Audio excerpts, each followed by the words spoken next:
Hello friends, last வீடியோவில் நம்ம ரியாக்ட்னா என்னென்னு பார்த்துருந்தோம். இந்த வீடியோவில் ரியாக்டோட கீ ஃபீச்சர்ஸ் என்னென்ன அப்படின்னு சொல்லிட்டு பார்க்கலாம். வாங்க டைரெக்டாக போயிடுவோம். ஃபஸ்ட்டு வந்து பார்த்திங்கன்னா ஜேஎஸ்எக்ஸ்ன்னு சொல்லலாம். ஜேஎஸ்எக்ஸ்னால் ஜாவா ஸ்கிரிப்டோட சின்டாக்ஸ் எக்ஸ்டென்ஷன் தான் ஜேஎஸ்எக்ஸ்ன்னு சொல்கிறோம். இது வந்துட்டு ஜாவா ஸ்கிரிப்ட் ஃபைலுக்குள்ளே நம்மளால் HTML ரைட் பண்ண முடியும். எக்ஸாம்பிளுக்கு சொல்லணும்னா, இப்போ இந்த வீடியோவில் பார்க்குற ஃபங்க்ஷனுக்குள்ளே நம்மளால் வந்துட்டு HTML வந்துட்டு ரைட் பண்ண முடியுது. செக்ஷன் போட்டு இன்புட் போட்டு நம்மளால் ரைட் பண்ண முடியுது. இது எப்படி பாசிபிள்னால் ஜேஎஸ்எக்ஸில் ஜேஎஸ் ஃபைல் எக்ஸ்டென்ஷனில் நமக்கு வந்துட்டு பாசிபிள் தான்.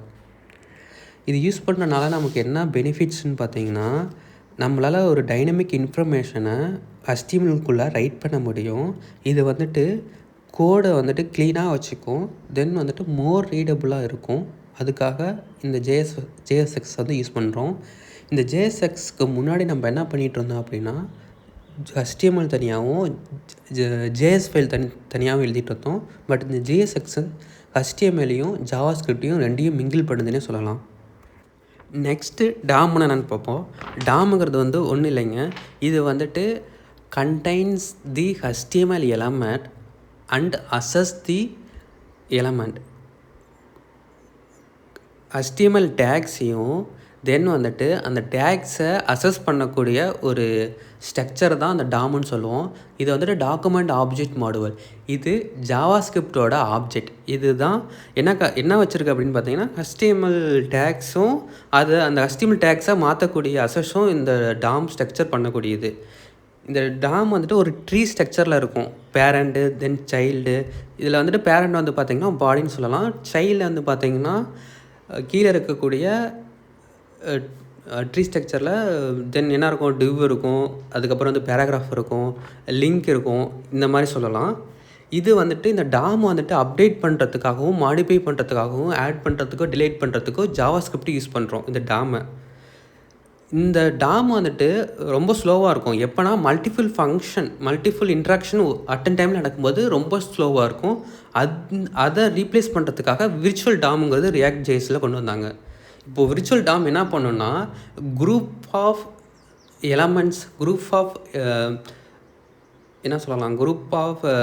இன்ட்ராக்ஷனை வந்துட்டு அட்டன் டைமில் விர்ச்சுவல் டாம்லேருந்து டாமுக்கு மாற்றும். எப்படின்னா, இது வந்துட்டு டாம் வந்துட்டு காப்பி பண்ணி வச்சுக்கும், லைட் வெயிட்டில் காப்பி பண்ணி வச்சுக்கும். இந்த ரியாக்டில் என்னென்ன சேஞ்சஸ் இருக்குமோ அதெல்லாம் குரூப்பாக அட்டன் டைமில் மாற்றும். இதனால் என்னன்னா எக்ஸ்ட்ரா ஒர்க் வந்துட்டு ரெடியூஸ் ஆகும். நெக்ஸ்ட்டு காம்பனன்ட் பேஸ்டு ஆர்கிடெக்சர் அப்படின்னு என்னென்னு பார்க்கலாம். இது வந்துட்டு பார்ட் ஆஃப் பீசஸ், அதாவது ஒரு மல்டிபிள் க்யூப்லாம் இருக்குதுன்னு வச்சுக்கிங்களேன். மல்டிபிள் க்யூபை ஒரு ஒரு பேஜஸில் அலோகேட் பண்ணால் எப்படி இருக்கும்.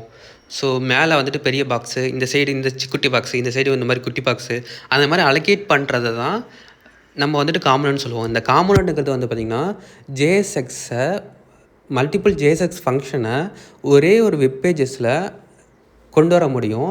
இது வந்துட்டு எதுக்காக க்ரியேட் பண்ணியிருக்காங்க அப்படின்னா, வெப் பேஜஸ்ஸு மோஸ்ட் இன்ட்ராக்டிவாக இருக்கணும் அப்படிங்கிறதுக்காக.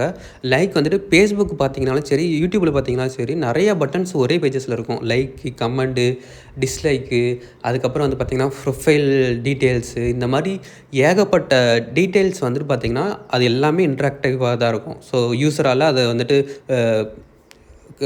அதாவது ப்ரொஃபைல் கிளிக் பண்ணும்போது ப்ரொஃபைலுக்குள்ளே போகும். தென் வந்துட்டு பட்டன் கிளிக் பண்ணும்போது லைக் ஆகும். டிஸ்லைக் பட்டன் கிளிக் போது இந்த மாதிரி எல்லா இன்ட்ராக்ஷனும் ஒரே பேஜஸில் எனக்கு நடக்கணும் அப்படின்னா, நம்ம வந்துட்டு இதில் வந்துட்டு ஒரே பேஜ்னால் ரொம்ப கஷ்டம். அதே நம்ம பார்ட்டாக கொண்டு வந்து வைக்கும்போது அது ரொம்ப ஈஸியராக இருக்கும். கோடு வந்துட்டு க்ளீனாகவும் இருக்கும், தென் வந்துட்டு ரீடபுளாகவும் இருக்கும். அதுக்காக வந்துட்டு காம்பனன்ட் பேஸ்ட் ஆர்கிடெக்சர் ரியாக்டில் யூஸ் பண்ணுறோம். நெக்ஸ்ட்டு வந்துட்டு ஒன்-வே டேட்டா ஃப்ளோ அப்படிங்கிறத பார்ப்போம். இந்த ஒன்-வே டேட்டா ஃப்ளோங்கிறது வந்து பார்த்திங்கன்னா, பேரண்ட்ஸ்லேருந்து சைல்டுக்கு டேட்டாவை ப்ராப்ஸ் மூலிமா அனுப்ப முடியும். அந்த அனுப்புகிற டேட்டாவை சைல்டு வந்துட்டு டைரெக்டாக சேஞ்ச் பண்ண முடியாது. அதுக்கு பதிலாக இந்த சைல்டு வந்துட்டு பேரண்ட்டுக்கு ரெக்வஸ்ட் கொடுக்கும், எனக்கு இந்த டேட்டாவை மாற்றணும் அப்படிங்கிற மாதிரி. எப்போ அந்த பேரண்ட்டை மாற்றுதோ அப்போ தான் அந்த அடிஷனில் இருக்கிற அந்த பேரண்ட்டோட சைல்டு எல்லாத்துக்குமே இந்த டேட்டா வந்துட்டு சேஞ்ச் ஆகும். இதுதான் ஒன்-வே டேட்டா ஃப்ளோன்னு சொல்கிறோம். இந்த டேட்டா ஃப்ளோ யூஸ் பண்ணும்போது நமக்கு ஏதாவது ஒரு டேட்டா வேணும்னா, டேட்டாவை சேஞ்ச் பண்ணணும்னா, நம்ம பேரண்ட்டை வந்துட்டு சேஞ்ச் பண்ணால் போதும். எல்லா சைல்டையும் போய் நம்ம மாற்றணுங்கிற அவசியம் இருக்காது. அதுக்காக இந்த ரியாக்டில் இந்த ஒன் வே டேட்டா ஃப்ளோங்கிறது ரொம்ப இம்பார்ட்டண்ட்டாக இருக்குது. Thank you.